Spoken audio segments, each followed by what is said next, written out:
It's fun to an extent. I grew a little...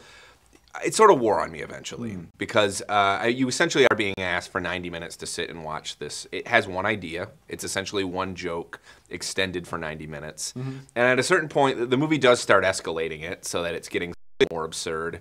And Wheatley loves sort of outrageous gore. Yeah. And there's some outrageous gore in this as well. But at a certain point, I sort of felt like I had gotten what this movie had to offer. You know, and to some extent, actually, I felt that way a little bit about High Rise as well. That its running time wasn't quite. It makes its point early on. I think with High Rise, you're right in that there's a lot of there's still a lot to look at. Yes. Yeah. There's all of this kitsch design, all of these camera moves.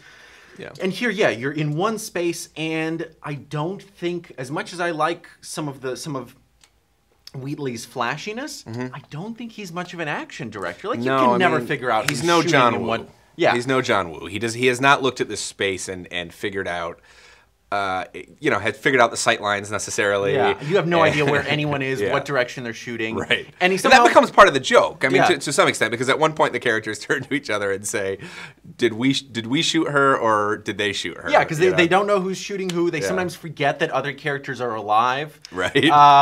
And that it does become part of the joke. So it's not like he's shooting at this all with some kind of handheld camera. No, and it's some like Paul Greengrass nonsense.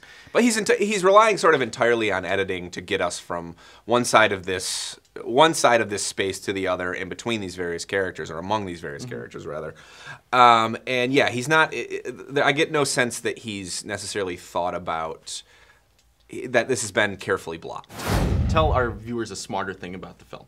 Well, you could argue that this movie is sort of dealing with gun culture in a way, and saying that, and again, this is not in the most sophisticated way, but it's essentially saying that, if you put a weapon in the hands of probably men, specifically, this is going to happen on some scale, no matter what. That owning a weapon, you will eventually hurt somebody or yourself.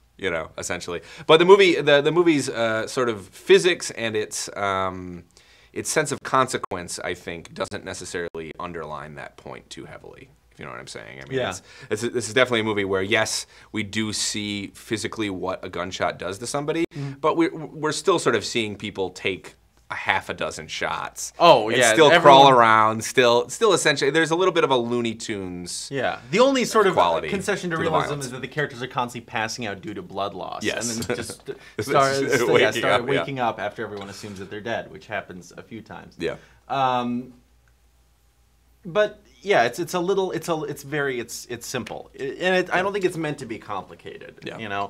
So perhaps that's not really something we can dock the film for. It's not like it's aspiring to this great complex metaphor.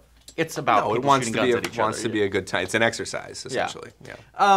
So you would recommend this maybe with reservations? I would. Okay. If you're 18 years old, I would definitely recommend it. You're gonna love it. Okay. So to our younger viewers, Alex thinks you should go see it. I think I liked it just a little bit more than you, but also I think if you're gonna go see it, you'll probably enjoy it. I think it's a pretty. If you look at this and say this is something you want to see, this is probably something you want to see.